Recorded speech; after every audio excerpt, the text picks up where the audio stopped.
असल में क्या है, मार्केट आज की उसमें जी रहा है, मार्केट को आज क्या हो रहा है उससे मतलब है। एग्जैक्टली। अब डॉलर नीचे आया तो ऑब्वियसली कमोडिटी प्राइसेस ऊपर आएंगे, फिर वापस इन्फ्लेशन आएगा ही नहीं आएगा, वो मार्केट सोच रहा है बाद में देखेंगे। अभी तो हम पार्टी करेंगे और अभी इसीलिए ग्लोबल मार्केट में पार्टी चल रही है। हमारी मार्केट वैसे ऑलरेडी पार्टी कर चुकी है काफी, लेकिन अभी भी बीच बीच में मुझे लग रहा है कि थोड़े से पार्टी में से आपको जैसे कल बहुत सारे लेट कमर्स को मार्केट ने निकाला होगा। कल मुझे ना 2-3 लोगों के मैसेजेस आए थे कि कल 2-3 स्टॉक्स में वो इतने बुरे फंसे, जैसे फेडरल बैंक हो गया या 1-2-3 स्टॉक्स हो गए कि मतलब पूरे महीने का प्रॉफिट एक ही दिन में चला गया। तो वो कल का दिन वैसे दिखने में भले इतना खराब ना लगे, लेकिन कल जिस तरीके से कुछ स्टॉक्स गिरे थे, कल का दिन खराब था। लेकिन ग्लोबल मार्केट में वापस पार्टी लौटी है और एफआईएस की बाइंग इंटैक्ट है। और मेरे ख्याल से वो जो परसों का जो एक सेल नंबर था वो सिर्फ एक एडजस्टमेंट था, लेकिन ये इस डॉलर इंडेक्स पर और इस एनवायरमेंट में इंडिया में मुझे हैरानी नहीं होगी अब आप यहाँ से 3-3 हज़ार करोड़ रुपए रोज की बाइंग देखें। इस डॉलर इंडेक्स पर अगर ये टिक गया यहाँ पर 100 के नीचे 3-3 हज़ार करोड़ रोज की आप एफआई बाइंग देखेंगे, फिर सोचिए मार्केट कैसे नीचे आएगा।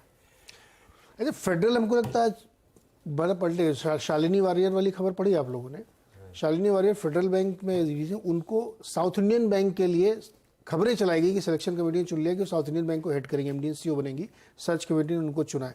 फेडरल बैंक का खंडन आएगा, ऐसा कुछ भी नहीं है। एक बड़ा फैक्टर ये था क्योंकि साउथ इंडियन बैंक कल 10% चला था। चलिए भाई, न्यूज फ्लोज के बीच में ध्यान रखिएगा, खबरों को छान छान के एनालाइज कीजिएगा। यह है ग्लोब की तस्वीर। यूएस के इन्फ्लेशन प्रिंट बढ़िया, उसके बाद मार्केट्स ईयर हाईज पे खड़े हुए और तब और अब की सेकंड प्लेट वो डॉलर इंडेक्स से जो बदलते समीकरण है आपकी स्क्रीन पे ले आएगी। 100 के नीचे इस समय सुबह सुबह डॉलर इंडेक्स आपको नजर आए। कल और आज के बीच में ही 50-60 बेसिस पॉइंट्स और ठंडा पड़ गया। इसने सारे समीकरण बदल दिए हैं। अच्छा आगाज होगा। वो तो खैर गिफ्ट निफ्टी दिखा ही रहा है, लेकिन कल के सेशन के बाद जरा ट्रेड सेटअप पहले समझ लिया जाए, उसके बाद निफ्टी बैंक की अप्रोच पे उतरेंगे। कल रिकॉर्ड जड़े हमने, फिर इंट्राडे में सेंसेक्स हो, निफ्टी हो, इवन मिड कैप्स हो, नए रिकॉर्ड उच्चतम स्तर जोड़ते हुए नजर आए। हाँ, निफ्टी 567 वाला अपने रिकॉर्ड्स को होल्ड कर नहीं पाया, जाते जाते सेकंड हाफ में पस्त पड़ गया। ऐसे में सेटअप कैसा है? सेटअप अच्छा है और देखिए रिकॉर्ड हाई तो बनाया हमने, तो मार्केट तो स्ट्रांग है। अब क्लोजिंग खराब हो गई, इससे मतलब इतना कोई इम्पैक्ट मतलब है नहीं। किसी ने सेंचुरी बनाई बैट्समैन ने, एंड में वो खराब शॉट मार के आउट हो जाता है, तो आप फिर भी सेंचुरी पर तो उसको वो तारीफ करते हैं ना उसकी। खराब शॉट मारा अलग बात है, वो लास्ट में खराब शॉट लग गया है, लेकिन ठीक है। कल एफआईएस ने अच्छी बाइंग की, 2200 करोड़ की बाइंग आई कल एफआईएस की तरफ से। डीआईएस की तरफ से ऑब्वियसली सेलिंग आई, तो ये नंबर ठीक है, मैच कर रहे हैं। 1100-1200 करोड़ की डीआई की सेलिंग है, 2200 करोड़ की एफआईआई की बाइंग है। और इंडेक्स फ्यूचर्स, स्टॉक फ्यूचर्स दोनों में सेलिंग आई है। ये मेरे लिए एक अच्छी चीज़ है क्योंकि नेट सेल हुआ करीब 907 करोड़ का इंडेक्स फ्यूचर्स में और 1965 करोड़ का स्टॉक फ्यूचर्स में। नॉर्मली जब दोनों में सेलिंग होती है अगले दिन मार्केट रैली करता है क्योंकि शॉर्ट पोजीशंस मार्केट में आ जाती है। पुट कॉल रेशियो अगर आप देखें तो पुट कॉल रेशियो भी करीब 1.11 पर है, 0.88 था। और अगर आप बैन के स्टॉक्स देख लें, इस पर मैं आऊँगा वैसे और डिटेल में डिस्कशन करूँगा। बैन के स्टॉक्स देख लें तो आप Hindustan Copper, India Cement, Indiabulls housing, Manappuram, PNB और जी ऑलरेडी हैं। और भाई साहब डेल्टा कॉप सिर्फ एक दिन के लिए बैन से बाहर निकाले गए और फिर वापस आ गए।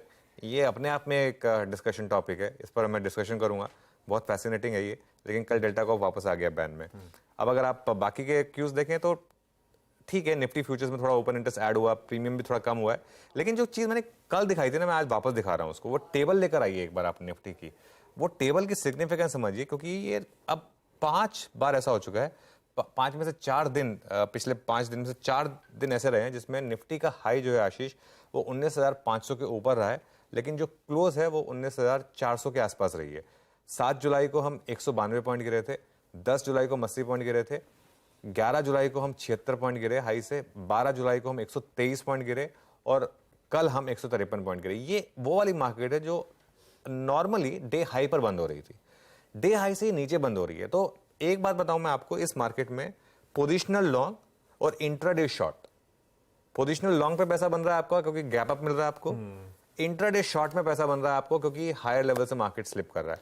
ये जो ट्रेडर ये चीज समझ गया है वो अच्छा पैसा बना रहा है, दोनों तरफ से पैसा बना रहा है कि आप इंट्राडे में शॉर्ट करिए और शॉर्टिंग आप जो भी करें इस मार्केट में इंट्राडे करिए। हमने कल परसों भी यही बात बोली थी कि कैरी मत करिए शॉर्ट पोजीशन को क्योंकि गैप अप मिलता है अगले दिन। ग्लोबल मार्केट स्ट्रांग है तो गैप अप मिलता है, लेकिन ये जो जोन है ना इसका निकलना जरूरी है। आप 5 बार ऑलमोस्ट 19500 क्रॉस करके वहाँ से थोड़े से पस पड़ रहे हैं। ये निकलेगा, जिस दिन निकलेगा उस दिन बड़ी तेज़ी आएगी, लेकिन ये फिलहाल के लिए थोड़ा सा मामला अटक रहा है।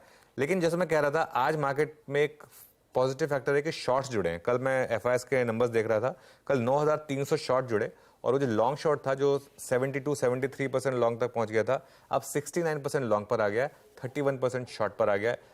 पुट कॉल रेशियो ये सब कॉम्बिनेशन मिला के मुझे लग रहा है कि आज एक शॉर्ट कवरिंग का दिन होना चाहिए। जो भी करें आप स्टॉप लॉस के साथ करें। एक सिंपल स्ट्रैटेजी होगी, कल का लो स्टॉप लॉस बना ले। भले ही मार्केट हायर लेवल से स्लिप कर रहा है, लेकिन फिर भी मार्केट हायर लो भी बना रहा है, ये भी इंपॉर्टेंट है मार्केट के लिए। तो कल का लो स्टॉप लॉस बना ले, या वो जो हमारा ट्रेलिंग स्टॉप लॉस है वो तो खैर अभी तक इंटैक्ट है एज इट इज। आता हूं डिटेल में, स्ट्रैटेजी पे आता हूं। ये है कहानी आज के ट्रेड सेटअप की। पोजिशनली लॉन्ग जाना है, इंट्राडे में शॉर्ट करना है। ऐसे में आज ना 50 पॉइंट का गैप नजर आ रहा है, तो निफ्टी का अप्रोच क्या रखें? निफ्टी का अप्रोच बहुत सिंपल है। 19500 टू 19600 में बाइंग नहीं करनी है अब हमको। ये एक फंसने का जोन है, और कल थोड़ा सा मैं डिसअपॉइंटेड था, क्योंकि कल एक ऐसा लग रहा था कि 19550 के ऊपर निकल गए थे, हम वो ट्रेड कर रहे थे, लेकिन वो मार्केट ने वो ट्रेड को रिवॉर्ड नहीं किया, क्योंकि वो फिर फिसल गया वहां से। और एक बार 19500 की कॉल लेकर आइए। ये मैं जो कल एक्सपायर हो गई वो तो ऑब्वियसली उसमें तो हमने डिस्कशन किया ही था। जो अगले हफ्ते या जो इस हफ्ते की एक्सपायरी वाली कॉल है, उसमें ऑलरेडी कॉल राइटर्स ने यहाँ पर कब्जा कर लिया है। 19500 की कॉल। डॉक्टर साहब फायर करिए एक बार, और जरा उसका ओपन इंटरेस्ट देख लेते हैं यहाँ पर। कोई नहीं, अनचेंज भी चलेगा, मुझे बस ओपन इंटरेस्ट देखना है। उसमें एक बार आप जरा 19500 की कॉल एक बार दिखा दीजिए उसमें। और उसमें करीब करीब ओपन इंटरेस्ट अगर आप देखेंगे तो मैं ओपन इंटरेस्ट देख रहा था, उसका करीब करीब 95 लाख शेयर्स का ओपन इंटरेस्ट है यहाँ पर। और कल उसमें करीब 75 लाख शेयर जुड़े हैं 19500 की कॉल में। कुछ गड़बड़ है यहाँ पर, ये इसको ठीक करेंगे हम। लेकिन मैं कहने की कोशिश कर रहा हूँ कि 19500 की कॉल देखें, यहाँ पर 75 लाख शेयर जुड़े और करीब करीब 95 लाख शेयर्स का ओपन इंटरेस्ट है। अगली बार से हम पहले फायर करके देख लेंगे, अगर नहीं फायर हो रही होगी तो टेक्स्ट पॉइंटर बना देंगे, तो क्योंकि फिर एक्सप्लेन हो जाएगा कि क्यों उसको वॉच आउट करना जरूरी है। तो 19500 की कॉल यहाँ पर, ये देखिए, ये वो कॉल है जहाँ पर जिस तरीके का ओपन इंटरेस्ट हुआ, 95 लाख का बिल्डअप, और जिसमें से 373% करीब करीब 75 लाख शेयर कल की कल जुड़े हैं। और प्रीमियम देखिए आप सिर्फ 76 रुपीज़। तो आपको बता रहा है कि कॉल राइटर्स को बड़ा कॉन्फिडेंस है कि 19500 600 अभी भी शायद नहीं टूटेगा। स्ट्रैटेजी क्या है आपकी? अगर तो आप अभी भी पोजिशनल लॉन्ग है, पोजिशनल लॉन्ग में हमारा स्टॉप लॉस अभी तक ट्रिगर नहीं हुआ है, वो 19300 ही रहेगा। कल चांसेस थे उसको बढ़ाने के, लेकिन वो मार्केट लास्ट में गिर गया तो हमको उसको वही रखना पड़ा, 19300 रखना पड़ा। टेक्सचर अभी भी बाय ऑन डिप्स का है, बाय ऑन डिप्स का ही टेक्सचर है। लेकिन नेक्स्ट तेजी के लिए अब 19550 का क्लोज चाहिए। 19550 के ऊपर हम बंद हो जाएं एक बार। ये वाला जो टेबल है ना, ये नेगेट होना जरूरी है। इसके ऊपर अगर बंद हो गए ना आशीष, तो 19700 टू 19800 का रास्ता खुलेगा। ये आएगा इवेंचुअली। मार्केट में बहुत बड़ी तेजी है, मेरा 20000 का भी अभी तक इंटैक्ट है। बाय जोन कहाँ है आज? 19385 टू 19425 आज एक बाय जोन है इंटरडे ट्रेडर्स के लिए। स्टॉप लॉस आपका वही है जो पोजिशनल ट्रेडर्स के लिए भी है, 19300। और प्रॉफिट बुकिंग जोन है 19500 टू 19550। ये प्रॉफिट बुकिंग जोन क्यों है? क्योंकि यहाँ पर हम अटक रहे हैं। इसके लिए एक बार प्रॉफिट बुक कर लें, एक बार ये क्रॉस हो जाए और सस्टेन करने लगे तो आप वापस री एंट्री कर सकते हैं, कोई बुराई नहीं है। लेकिन 19500 टू 19550 में अभी के लिए प्रॉफिट बुक करें, और इंट्राडे ट्रेडर्स इस लेवल में शॉर्ट भी करें विद कल का हाईएस्ट स्टॉप लॉस। वो सिर्फ लेकिन डे ट्रेडर्स के लिए अप्रोच है, पोजिशनल ट्रेडर्स के लिए अभी भी अप्रोच बाय ऑन डिप्स की। अरे यार, एक बार 550 निकल जाए क्लोजिंग बेसिस पे तो हम 700-800 की कर रहे हैं तैयारी। खैर, आज के लिए 385 425 के जोन्स पे बाय इनिशिएट करें, 19300 का स्टॉप होगा। 500 550 के जोन जहां अटक रहे हैं वहां पे आप अपना मुनाफा बांधने के मौके ढूंढें।